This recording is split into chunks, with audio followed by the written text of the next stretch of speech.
So here's Jamar Samuels at the line for K-State. Gonzaga's got a Pac-10 week this week. Gonzaga will play Washington State Wednesday, in Pullman Wednesday. That'll be a good challenge for Gonzaga. Washington State awful young. We had them last night.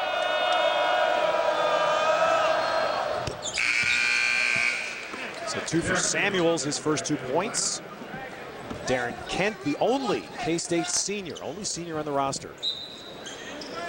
Back in, Samuels out. They've got this 1-3-1 alignment, 3-quarter court, K-State with Darren Kent. Big guy all the way down at the other free throw line, just there as a big obstacle to try and throw a pass over. 6'11", 230 pounds. So Frank Martin doing a nice job just kind of mixing up defenses against Oregon, trying to keep them off balance. Spend a little time off the shot clock.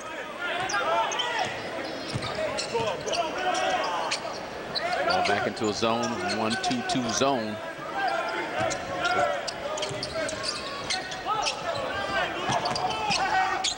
Good dribble penetration there by Humphrey. No Tajuan Porter on the floor. Let's see who can make a jump shot for Oregon. Late shot clock, it's Humphrey. And out quickly, Fred Brown streaking up the court. Clemente, but great. Boy, Humphrey's going to score points for that, getting back in transition. Got a little out of control on the finish by Teandre Williams. You got to call something, right? I mean, block charge, something. And from the right wing, the 3 by Fred Brown, as we show you the 5 on the floor for the teams, brought to you by KFC. 30-second timeout for the Ducks. So the Ducks take a timeout, take a short timeout, and Kansas State up 3. Well, the timeout to get Tajuan Porter back on the floor. Because as long as he's on the bench, K-State would stay in that zone, and Oregon would have a difficult time scoring points. All right, well, let's show you a little bit about what Kansas State had to do this week from their campus in Manhattan, Kansas, about 2 hours from Kansas City. And they crossed the country to the beautiful city of Eugene, Oregon, which is 2 hours south of Portland. The good thing, K-State chartered. That always helps. And then, boy, I tell you that, well, yes, we can test to that. That's a lot of that driving out. And of course, it also means that they'll be getting home tonight about 3 a.m. They figure they'll be back in Manhattan, which means 8 a.m. class, right? Yeah. Well, right? You remember that, don't you? Wake up in your own bed in the morning. It's great, great building. Opened in 1927. We mentioned 2 years, 2 seasons left here. They have a new one. Will be open for the 10-11 season, also right here on the campus. And look for Garrett Sim to try and get himself going offensively. Tough pass. And here's some of the poor decision making that cost K-State in their game, particularly against Iowa. And also down the stretch against Kentucky. Just did not make good decisions with the basketball. I mean, how can you overthrow a 6'11" kid running down the middle of the floor right near the basket? Well, the big man Kent got out there and forced Porter to put the ball down. Now Porter shoots over Kent. I'll tell you, Porter did a great job. He had to get that ball up high, quick. Yeah, and give Kent credit for getting there. And Darren Kent understands the scouting report. Tajuan Porter's a guy you do not want to give an open shot to, so he really bothered Tajuan Porter with his length on that possession. Kent, I was surprised to hear him say this. He said he thought last year his team played too slow at times. He said, as far as I'm concerned, we can never play too fast. Wow, yeah. With the bigs, especially with Dunnigan in the lineup, once he returns, they're going to have to slow it down a little bit just to give him his post-up looks. Palm call there. So we mentioned a little bit last night about this in Pullman. It's the 4th straight year. How about that? That palming has been a point of emphasis, which indicates that the powers that be don't think it's been emphasized enough. Too much and one basketball emulation going on. So I mean, they've let it go for a long time. So now they're trying to clean it back up, which is a good thing. But it's going to take some time. Boy, Pullen followed his own miss, and then Darren Kent with the K-State putback.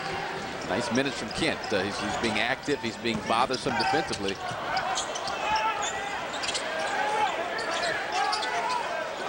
Player for Oregon. Deep three by Porter misses, and Clemente rebounds. Man, look at the speed. This is what everybody talks about Clemente, how quickly he gets up the court. Now Oregon trying to be quick. Odia, nice drop to Longmire.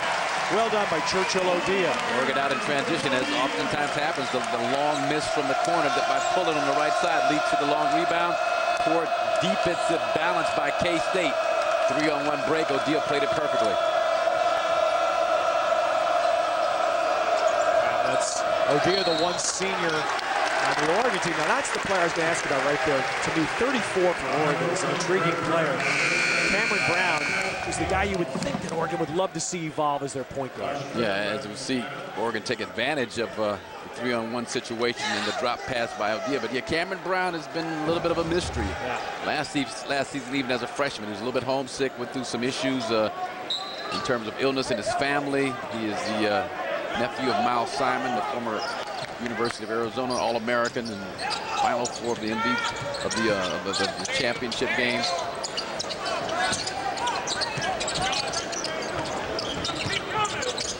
Garrett Sim has become more of that point guard here early in his freshman year for Oregon.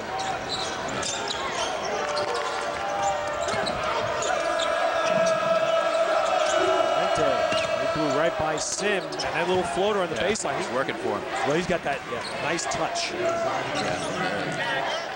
Clemente out of Puerto Rico, and watched a lot of Edgar Padilla and Carmelo Travieso of UMass back in the day. The last time they made the Final Four. You still surprised me. What a good memory that was. Yeah, you know, love watching those two play. Inside, finally a good seal out there by Josh Criddle for Oregon. Another assist. Yeah, big Josh, nice wide body inside, does a nice job out battling Anderson. And good feed by Churchill Odia. Yes. Dribble to his left to get a better angle, make that defender shift over to the left, which opens up the passing angle inside to Josh Criddle. And that's a great point, Marcus. That's the subtlety of that play that gets lost. Yep. Trying to make that pass out top, straight in is very difficult, but you take a dribble, you get that defender to make a shift. And wow, that was an ouch graphic we just showed you. Everybody here, they know it already, because you can see the students even shushed the whole building up to let Criddle try to make a free throw. Which doesn't happen too often, Josh. And now 2 for 13 from the free throw line on the season.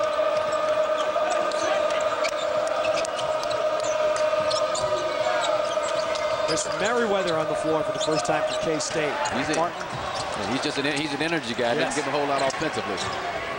Frank Martin will go deep on his bench. Quick three, Porter.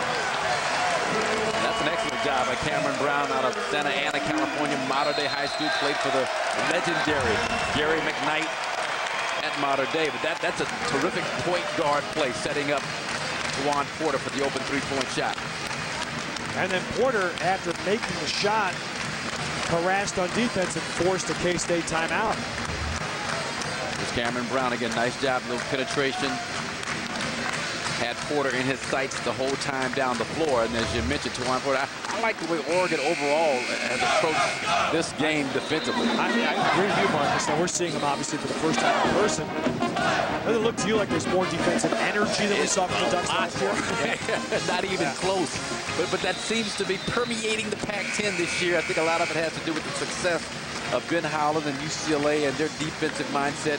Tony Bennett, following his dad's footsteps, Dick at Washington State, what he's done defensively. I mean, this conference is slowly becoming a fine defensive conference, and if you want to be successful, you better get with the program.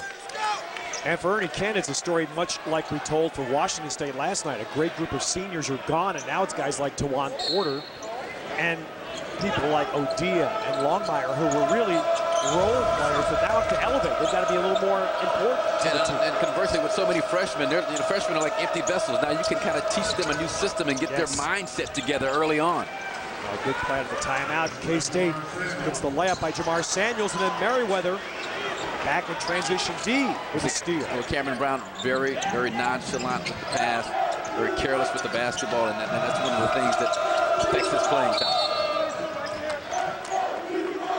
Now off the ball, we got a foul on the Rough post play. Josh Criddle picks up that foul for Oregon as we get to an official break, just over 7 to play in the first half.